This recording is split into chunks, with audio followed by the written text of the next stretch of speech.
Hello दोस्तों, कैसे हैं आप? आई होप आप बहुत अच्छे होंगे। दोस्तों, स्वागत है आपका मेरे इस चैनल फिर से। दोस्तों, मैं आज आपके सामने एक नई कहानी लेकर फिर से उपस्थित हुई हूँ। कहानी बिल्कुल सत्य है। मैं आपको कहानी सुनाने जा रही हूँ। मैं नोएडा शहर की।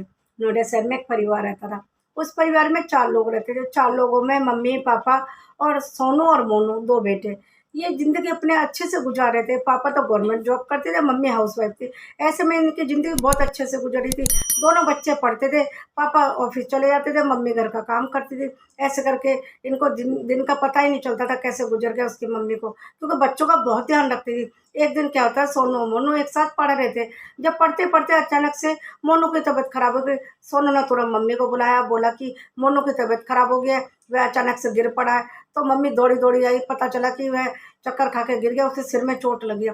तुरंत डॉक्टर के पास ले गई उसकी मम्मी और उसके पापा को फ़ोन किया। पापा तुरंत ऑफ़िस से दौड़े चले आए और जब आए तो उसको हॉस्पिटल ले गए।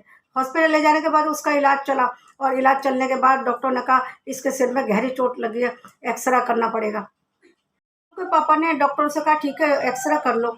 और एक्सरे की रिपोर्ट आती है। जब एक्सरे हो जाता तो डॉक्टर कहते हैं इसके अंदर की नस कोई दब गई है, उसकी वजह से उसके दिमाग में असर पड़ सकता है।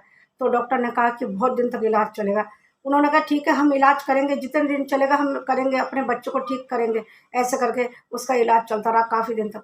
लेकिन मोनू के दिमाग में असर हो चुका था। उसको कुछ नहीं पता था, लिखना पढ़ना कुछ नहीं आता था। मम्मी पापा बहुत चिंता करते थे अब इसका क्या होगा, इसको तो कुछ समझ में नहीं आता, इस इलाज भी चल रहा है लेकिन फिर भी कोई फ़र्क नहीं हो रहा। ऐसे करके उसके मम्मी-पापा आपस में बात करते कि हमारे बाद मोनू का क्या होगा? क्योंकि ये तो पढ़ भी लिख भी नहीं सकता और इसके दिमाग में इतना असर हो गया कि ये काम भी नहीं कर सकता, कुछ भी नहीं करेगा, आगे ज़िंदगी कैसे चलेगी इसकी? अब तो मोनू को इलाज के काफ़ी दिन बीत चुके थे, लेकिन इसके दिमाग की हालत में कोई फ़ायदा नहीं हुआ। वो वैसे की वैसे था, इलाज तो चल रहा था लेकिन उसको कोई फ़र्क नहीं था। मम्मी-पापा बहुत चिंतित थे, बहुत ध्यान रखते थे, बहुत प्यार करते थे। प्यार तो दोनों बच्चों को करते थे, लेकिन उसको ज़्यादा ध्यान देते थे क्योंकि वह दिमागी रूप से बीमार था।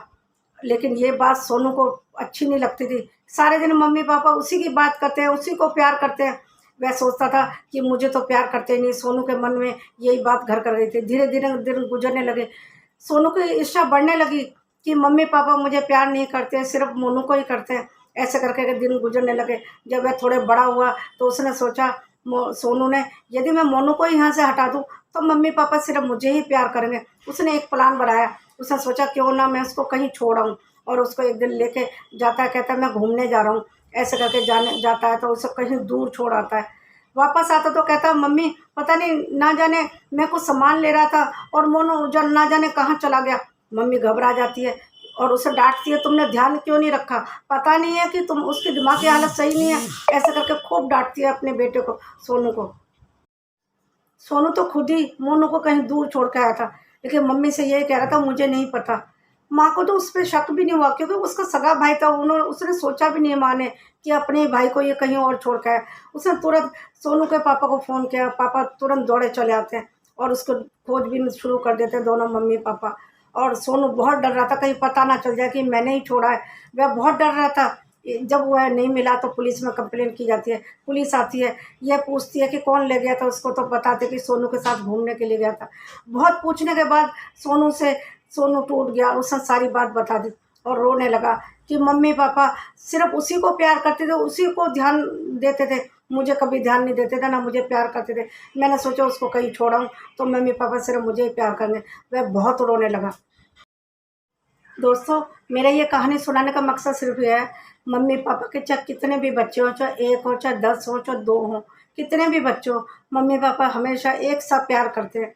हाँ, ये बात ज़रूर है, यदि कोई कमज़ोर होता है घर में, चाहे फ़ाइनेंशियल रूप से कमज़ोर हो, चाहे दिमागी रूप से या कोई सुंदर ना हो, तब भी लोग उसकी बेइज़्ज़ती करते हैं, तो मम्मी-पापा ही सहारा देते हैं। यदि कोई भी कमी हो, तो मम्मी-पापा ही उस पे ज़्यादा ध्यान देते हैं।